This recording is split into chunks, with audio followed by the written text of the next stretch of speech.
So just before we get into the meat of this video, I wanted to give a couple of caveats. And the first one is just about what kind of essays this will apply to. And it's very specific.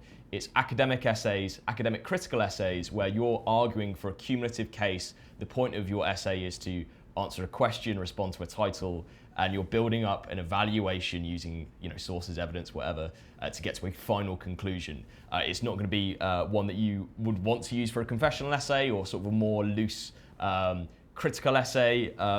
But for these types of essays, which will be the ones that you'll tend to do at the higher ages in school, during your undergraduate and postgraduate at university, I think that this will be able to help. The second caveat that I want to make is the thing that I mentioned earlier. This is just one structure that has worked for me. It's one that I always use. It's ones that a lot of my friends and colleagues use. But by all means, if you have a system that works, that gets you to those 4 qualities that I talked about in the other video, then go ahead. This is just something which, if you're struggling, if you want a sort of template that isn't too constrictive to try and organize your ideas to write a great essay, I think this might be able to help.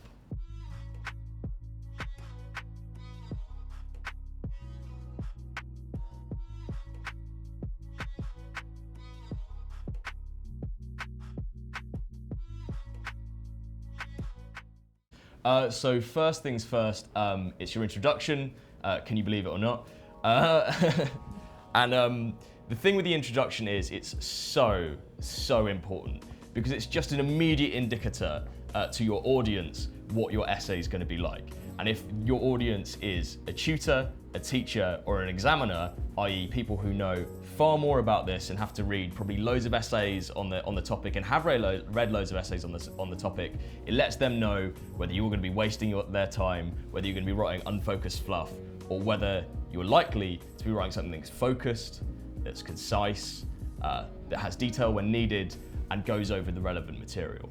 So your first line, to keep in the spirit of what I've just said, your first line has to answer either the question or has to respond to the title.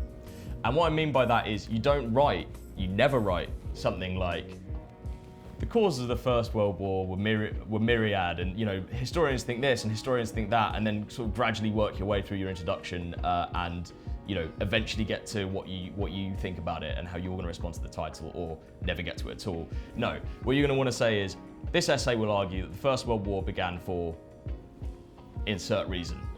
And what that does is it just doesn't waste anybody's time, and it lays out what your line of argument is going to be, what you're going to be focusing around for the rest of your essay. And following on from that spirit, then what your second, third, and fourth, maybe fifth sentences are going to do in your introduction, although there's no need to waste time, is just as tersely, as quickly as possible, while still being clear, explain exactly where your essay is going to go. So you want to broadly outline what each of your paragraphs is going to be, and tell them where you're going to end up. So how your line of argument is going to run through your essay to your conclusion. And if you do that, then you're already on a great start to be writing a tightly focused essay. So the next stage is obviously formulating your paragraphs, and the amount of paragraphs, the number of paragraphs that you're going to have is obviously going to be context dependent based on time, word count, your intended audience, that kind of thing. But all of your paragraphs should have a sort of similar structure. And like the introduction, it's important to start off your paragraph by just stating what the rest of your paragraph is going to be about. And that doesn't mean that you have to offer an evaluation yet. That's the way in which it differs from the introduction. Remember, what I said about an introduction is you want to give your opinion, your evaluation immediately about the subject matter of the essay. With a paragraph introductory sentence, you don't necessarily have to do that. You can just say, for instance, McDowell's criticism of the causal theory of perception stems from X, Y, and Z. You're just raising the issue. In your second sentence, if you haven't already done so with your first sentence, you want to be showing how that point is sort of pertinent to the overall argument that you're presenting. So you're going to say, well, this is important to the theory of, discussion of the theory of perception for this and that and the other reason. And what that does is, for the audience, it lets them know what that paragraph's going to be about. It increases that clarity that we were talking about last week. And it also lets them know where you're going to go And so it makes it more digestible. It helps them, come along with you on the journey. They know that you're probably not wasting their time at this point. After you've done that second sentence, which might not be necessary if in your first sentence you've already said why what you're discussing here is pertinent to your question, what you're going to want to do is bring in your evidence, bring in your examples, give any explanation that you need, and try as best as you can, although this isn't a structural thing, this is just something that you have to do, try to make sure that you're being detailed, but never bringing in sort of superfluous or unnecessary detail. Be economical. But again, that's to do with content, that's not to do with structure. Once you've done that, you always want to conclude a paragraph with a concluding sentence or two that evaluates the strength of the evidence or ideas or the argument that you've just presented within that paragraph, how strong it is, maybe compares that to other arguments from within your essay if you've already written some other paragraph, but certainly just gives a running update on what that means for the opinion that you presented in the first sentence of your essay. So you're going to want to say, well, given that this is a strong argument, this weakens the case that I've presented, but I will go on to show why, I'm still right. Or given that this is a great reason, I think this only strengthens the point that I've said at the beginning of my essay. And if you do that, that's just going to be a really well-structured paragraph that slots nicely into your essay, is feeding back into that overall development of a strong line of argument. And finally, as you can imagine, it's the conclusion. Now, if you've done the other two bits correctly, your conclusion is just the easiest thing imaginable. You're essentially just doing the opposite of what you did with your introduction. So with your introduction, you started snappy with what you were going to argue and then explained how you're going to argue for it. With your conclusion, you're going to explain what you've argued. So effectively, you're going to recap the sort of concluding sentences of all your paragraphs. You're going to say what you've argued previously, what you've introduced, and why that ultimately supports what you end with, which is your conclusion, your concluding sentence, which should just be an affirmation of the sentence that you started with.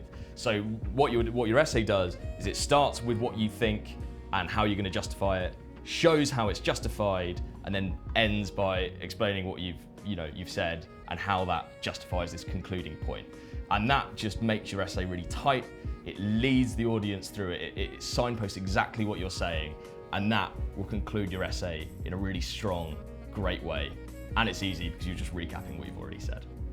So the idea behind this essay plan, if you didn't get it already, is it just forces you to constantly be making sure that you're evaluating and linking up what you're saying directly back to the main point that you're trying to get across. It encourages you not to put in any fluff, because all you're doing is constantly thinking, how am I adding to my case?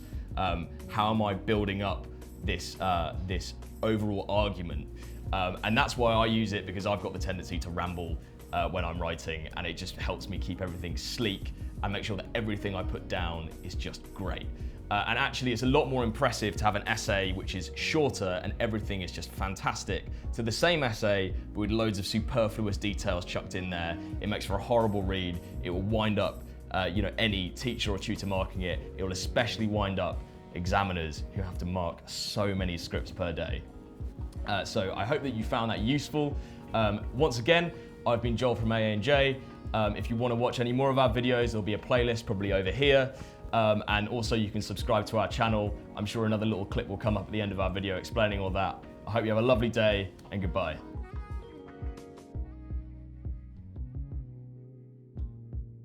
Hi everybody. If you want a legitimate excuse to allow yourself to watch YouTube forever, click here to subscribe, click here to watch more of our videos, and then at least you can say you're doing something useful.